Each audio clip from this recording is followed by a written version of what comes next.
Vamos a hablar hoy en Extremadura Insólita de historias sobre las que se ha insistido mucho en el paso del tiempo. José Manuel Frías, buenos días. Buenos días, Juan Luis. Hablamos de rituales de la fecundidad, porque eso es algo que casi va indefectiblemente unido al paso de la historia, ¿no? Sí, yo creo que desde la propia prehistoria ya el hombre y sobre todo la mujer le ha preocupado mucho ese asunto de procrear, sobre todo por perpetuar la raza. Por lo tanto, una mujer estéril era casi como una mujer que tuviera encima una especie de maldición, era incluso repudiada por el resto de la sociedad. Y la mujer extremeña no se quedaba atrás, la mujer extremeña siempre se ha preocupado por ser fecunda y por lo tanto desde hace muchísimo tiempo, de manera casi ancestral, se han puesto en marcha en toda Extremadura diversos rituales que estaban relacionados con eso, con la fertilidad, con la fecundidad y con diferentes usos y modalidades, como veremos luego. El investigador José María Domínguez Moreno hizo en su momento una excelente recopilación de esas historias por toda Extremadura y hoy vamos a exponer parte de ese informe que él realizó. Pero ojo, estos son rituales ancestrales, no tienen por qué funcionar y muchos de ellos incluso desde el punto de vista de la medicina no son recomendables. Lo digo para que nadie empiece con los potingues a hacer cosas raras que nunca se sabe cómo pueden acabar, a nivel informativo. Está bien hacer la advertencia, sí. Hablamos del pasado, hablamos de rituales ancestrales, es decir, de los ancestros, es decir, de siglos atrás. En cualquier caso, ¿cuáles eran los métodos para conocer si una mujer era fértil o no?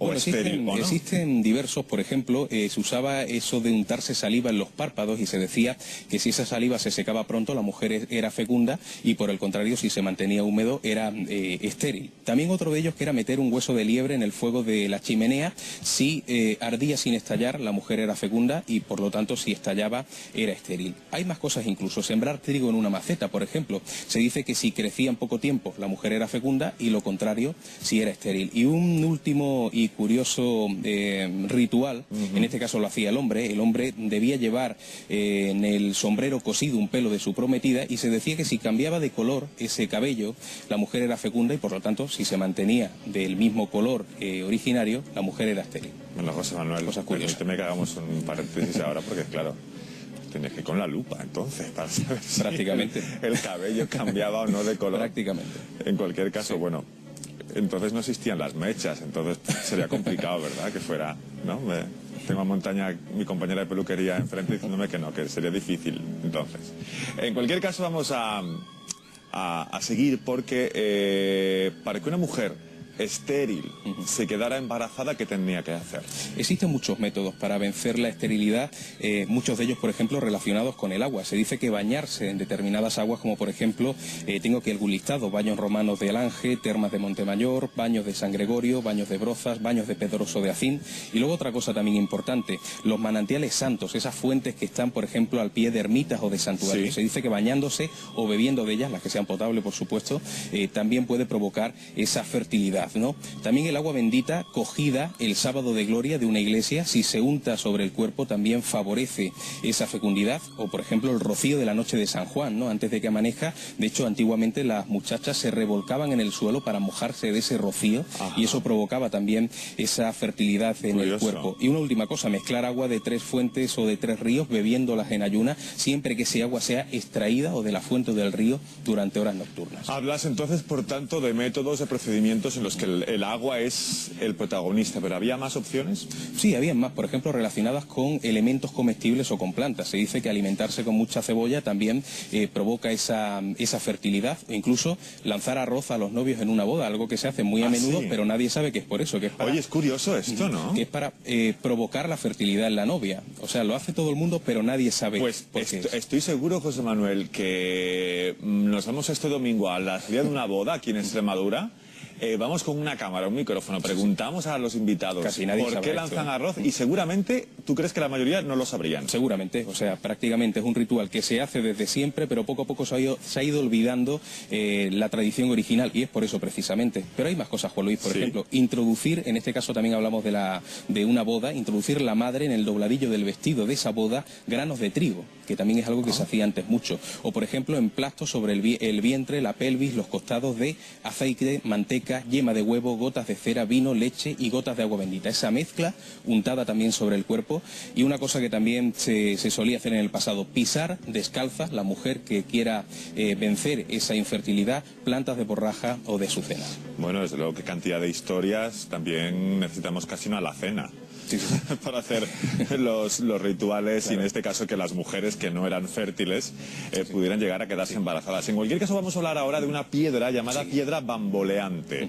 En Montánchez estaba esta piedra en los años 30, ¿qué nos cuentas? Bueno, esa piedra se utilizaba efectivamente para, a la hora de tocarla, se dice que la gente se abrazaba a estos lugares, a estas piedras concretas, y eso de alguna forma te aportaba esa fertilidad. Pero hay más, por ejemplo, al igual que esta piedra de Montánchez, que fue destruida en 1937, con lo cual ya hoy día es imposible acceder a ella, también hay otra en Casar de Cáceres, concretamente la Lancha de Valdejuán, a 12 kilómetros del pueblo, una piedra también de enorme tamaño, y había que tumbarse sobre ella, al igual que ocurre, por ejemplo, en Galicia, que hay también una piedra parecida, que también se mueve, bamboleante, sí. Las mujeres se tumban sobre ella y parece que eso favorece la fertilidad.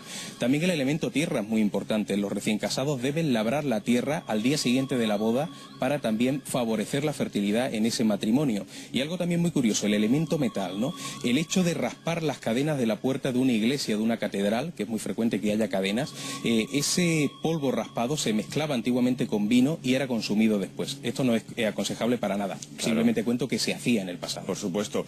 Vamos a hablar también de las opciones de las mujeres que por las circunstancias que fueran no querían ser madres. ¿Qué hacían ellas? Bueno, también existían rituales para ello. Antes decíamos, por ejemplo, que comer mucha cebolla favorecía la fertilidad, pero poner debajo de la cama una cebolla hacía lo contrario, o sea, era como un método anticonceptivo.